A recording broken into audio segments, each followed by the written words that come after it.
విశాఖలో వైఎస్ఆర్సీపీ ఎమ్మెల్సీ వరదు కళ్యాణి మీడియాతో మాట్లాడుతున్నారు. ఆ లైవ్ చూద్దాం. ప్రాణాలు ఏ విధంగా పోతున్నాయో కల్తీ మద్యం తాగి అనే విషయం మనం అర్థం చేసుకోవచ్చు.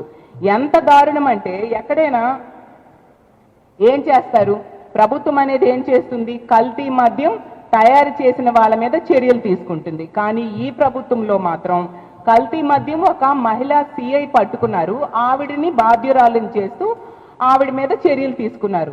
ఇంత పెద్ద స్థాయిలో కల్తీ మద్యం తయారు చేయడం అయితేనేమి, దాన్ని అమ్మడం అయితేనేమి, ప్రజలు కొనుక్కునేట్టుగా చేసి వాళ్ళ ఆరోగ్యం పాడవడమే అయితేనేమి, ఇదంతా ఒక పెద్ద మాఫియాలా జరుగుతూ ఉంటే అది ఒక మహిళా సిఐ వల్లనే జరుగుతుందా?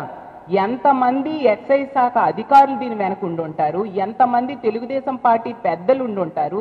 సాక్షాత్తు ఆ పరిశ్రమని నడుపుతున్నదే తెలుగుదేశం పార్టీ ఇన్ఛార్జ్ కదా. వీళ్ళందరి మీద చర్యలు తీసుకోవడం మానేసి తూతూ మంత్రంగా ఒక మహిళా సిఐ మీద చర్యలు తీసుకున్నారంట. అంటే ఎంత దారుణంగా వీళ్ళు తెలుగుదేశం పార్టీ పెద్దల్ని కాపాడడానికి ప్రయత్నిస్తున్నారో అర్థం చేసుకోవచ్చు.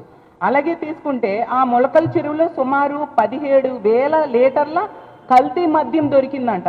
ఎంత దారుణం! 17,000 లీటర్ల కల్తీ మద్యం, దాని విలువ 1,75,00,000 రూపాయలు విలువైన కల్తీ మద్యం దొరికింది. అదంతా ప్రజలకి తాగడానికి అమ్మడానికి వాళ్ళు ఉత్పత్తి చేస్తూ ఉండే పరిస్థితి. ప్రజల ఆరోగ్యాన్ని ఏ విధంగా వీళ్ళు ఆటలాడుకుంటూ ఉన్నారో మనం అర్థం చేసుకోవచ్చు. అలాగే తీసుకుంటే భవానీపురంలో 3,000 లీటర్ల కల్తీ మద్యం దొరికింది. అంటే గత 15 నెలలుగా ఈ కూటమి ప్రభుత్వం అధికారంలోకి వచ్చిన దగ్గర నుంచి కూడా ఎంత విచ్చలవిడిగా తెలుగుదేశం పార్టీ నాయకులే కల్తీ మద్యాన్ని తయారు చేయడము అమ్మడం చేస్తూ ఉంటే ఈ ప్రభుత్వం ఏం చేస్తుంది? ముఖ్యమంత్రిగా చంద్రబాబు నాయుడు గారు ఏం చేస్తూ ఉన్నారు? ఎక్సైజ్ శాఖ మంత్రి ఏం చేస్తూ ఉన్నారు? అలాగే ఉప ముఖ్యమంత్రి గారు ఏం చేస్తూ ఉన్నారని నేను అడుగుతూ ఉన్నాను. అలాగే తీసుకుంటే అసలు ఈ భవానీపురంలో ఈ టీడీపీ నాయకుడు అనే వ్యక్తి జనార్దన్ రావు ఏకంగా కల్తీ మద్యం ఫ్యాక్టరీని పెట్టి ఇలా కల్తీ మద్యాన్ని తయారు చేస్తూ, అంటే మనం ఎక్కడికక్కడ కల్తీ మద్యం కాకుండా మామూలుగా ఫ్యాక్టరీలు చూస్తాం, కుటీర పరిశ్రమలు, చిన్న చిన్న పరిశ్రమలు చూస్తూ ఉంటాం. ఆ విధంగా ఎంత ధైర్యంగా వీళ్ళు కల్తీ మద్యాన్ని అమ్ముతూ ఉన్నారంటే వీళ్ళు ఎంతగా బరి తెగించారు అనే విషయం అర్థమవుతూ ఉంది. అలాగే తీసుకుంటే మేము ఈ కల్తీ మద్యం మీద సిబిఐ విచారణకు డిమాండ్ చేస్తూ ఉన్నాము. అందువలనే మా ఎంపీ గారైన మిథున్ రెడ్డి గారు, మా మిథున్ అన్న అమిత్ షాకి ఏకంగా లెటర్ పెట్టారు. ఈ కల్తీ మద్యం దందాలో ఎవరున్నారు, ఎంతమంది పెద్దలు దీని వెనక ఉన్నారు, ఇవన్నీ బయటపడాలి అంటే సిబిఐ విచారణ కావాలి అని చెప్పి మా మిథున్ అన్న అమిత్ షా గారిని అడగడం జరిగింది.